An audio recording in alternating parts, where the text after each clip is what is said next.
You mean to tell me that they magically found these BBC audio scripts of Tolkien where he was going to adaptation and change some things for this radio show? Oh, you don't believe me? Then check this out right here. The Lord of the Rings lost scripts for BBC Tolkien drama discovered.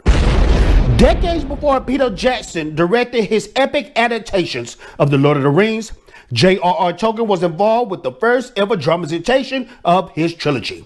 But its significance was not realized in the 1950s, and the BBC audio recordings are believed to have been destroyed. Yeah, wink, wink. Not only did he agree to the adaptation of his book soon after publication, but he was willing to work with the scriptwriters to abridge the text and adjust the balance of narration and dialogue so that it fitted the requirements of radio in the limited time available. It's a very exciting and timely discovery. Can I tell you guys something? They really think we're dumb, don't they? Amazon, you think we're dumb? Well, I'm going to be like Griff from Back in the Future. Think, McFly, think.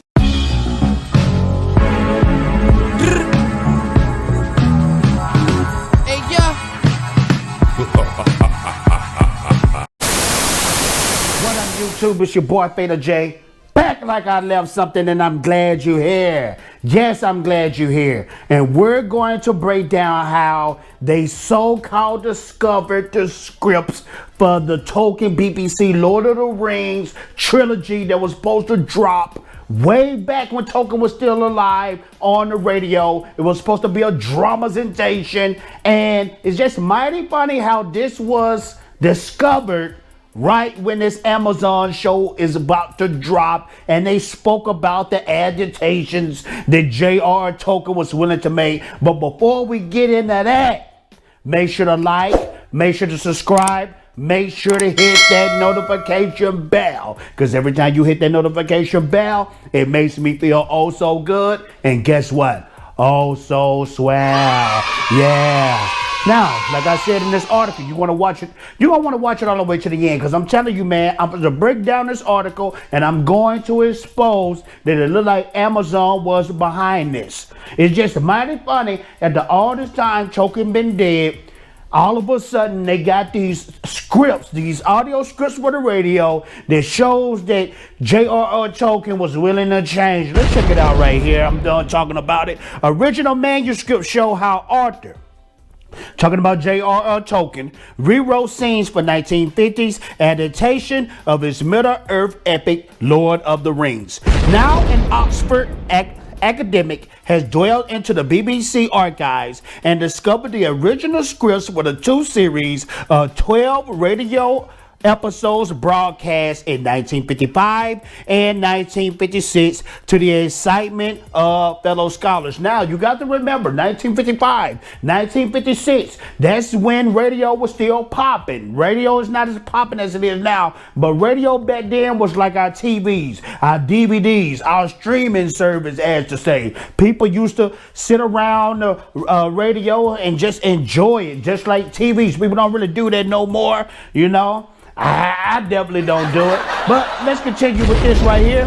It says Stuart Lee, a reader in the English faculty at Oxford University, said they said the scripts had been lost, but they have survived. The only professional dramatization of The Lord of the Rings made during his Tolkien's lifetime. It was not seen as important by the BBC then. It shows how reception of the book has changed. Minor interest in 1955 and 56. Now a global phenomenon, with Amazon reportedly investing more than $1 billion in the latest series. That's $1 billion they're willing to destroy and change Middle-earth by J.R.R. Tolkien that people have fallen in love with. I love the lore. I love J.R.R. Tolkien Middle-earth universe. I told you guys, whenever I'm just chilling, I like to turn it on lore videos and learn more about this world. I promise you, they actually have scholars out there that still learning more about this world. It'll blow your mind. You think you will figure it out after all this time, the J.R.R. Tolkien been gone. But people are still learning things new, learning the Dwelven language, learning the Elven language. It blows your mind. But let's get into the core of this article that will make you mad. Lee's discovery will feature in a forthcoming new book, The Great Tales Never End, essay in memory of Christopher Tolkien, in which academics pay tribute to the scholarships of Tolkien's devoted son and literary executor who died in 2020. Christopher Tolkien, I wish he was still alive because he did not play this. It's mighty funny. Since Christopher Tolkien died, now all of a sudden they bought the rights to this Lord of the Rings trilogy and things are popping. Christopher Tolkien would not have played that. It's J.R.R. Tolkien's son. He was a beast. You couldn't play with his works. Let me tell you something. Christopher Tolkien was such a beast, he didn't even like Peter Jackson trilogy, which I thought was top tier. It could never be touched. Let's continue. Now, it says, as fans await the Amazon Prime series based on the Second Age of Middle-earth, here we have Tolkien himself engaging with the earliest adaptation of The Lord of the Rings, said McWine, or whatever her name is. And she added, not only did he agree to the adaptation of his book soon after publication, but he was willing to work with the scriptwriters to abridge the text and adjust the balance of narration and dialogue so that it fitted the requirements of radio and the limited time available. It's a very exciting and timely discovery. Aha! That's why they wrote this article. She explained that J.R. Tolkien was willing to tweak his lore, but his radio station, exactly how they're going to tweak, and I do mean destroy, how they're going to tweak this Rings of Power show. It's so much information and so many rumors that has to do with this show concerning the first age and the second ages, and it's all been bad information. It's all been breaking of the lore. It's blowing my mind how you have basically $1 trillion IP. You have $1 trillion product on your hands, and all you have to do is put it in the same care as Peter Jackson. Peter Jackson treated it with love. Yes, he had to make some changes for the TV screen, for the movie screen. It's going to happen. It's not going to be perfect like the books, but I will say this. Peter Jackson made it as perfect as it could be, as the books as I believe we're gonna ever have, because looking at what we got coming, man, it's going to be a disaster. Amazon, trust me, trust and believe. Amazon hate people like me. They hate people like you because you're going to chastise them, because you're not just a brainless zombie who just watches things on the screen. You have questions. You're a free thinker. Let's continue. It says Tolkien, who died in 1973, was instinctively worried of such dramatization. I love this right here. Particularly after seeing Walt Disney films such as Snow White and the Seven Dwarfs, based on the darker 1812 Brothers Grimm fairy tale. In 1937, he wrote of his heartfelt loathing for Disney productions. You know what? J.R.R. Tolkien is a man of my own heart. Lee expressed surprise that the sheet bearing Tolkien's writing had been overlooked until now. Wow, one scholar had noted its existence. It was not fully discussed, and Lee is publishing it in his essay for the forthcoming book. Shout outs to J.R.R. Tolkien. Rest your soul, sir. Please rest your soul, because I feel the same way that you do about Disney. Disney is all about the bucks.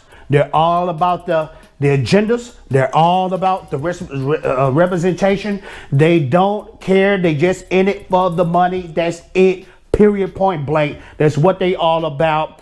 This BBC script that they found, it's no surprise that all of a sudden, since this show is dropping, they magically found this, and Tolkien was so willing to change. Come on, man. Tolkien was hardcore about his stuff, just like his son. He didn't play about his works. He might have tweaked it just a tad bit for understanding, because when you get into his books outside of The Hobbit, It takes some real sit down and really knowing what you're reading, or you can easily get confused. So I know he probably tweaked it to the understanding of the audience, but he didn't put black elves and black dwarves into that. I'm just keeping it real.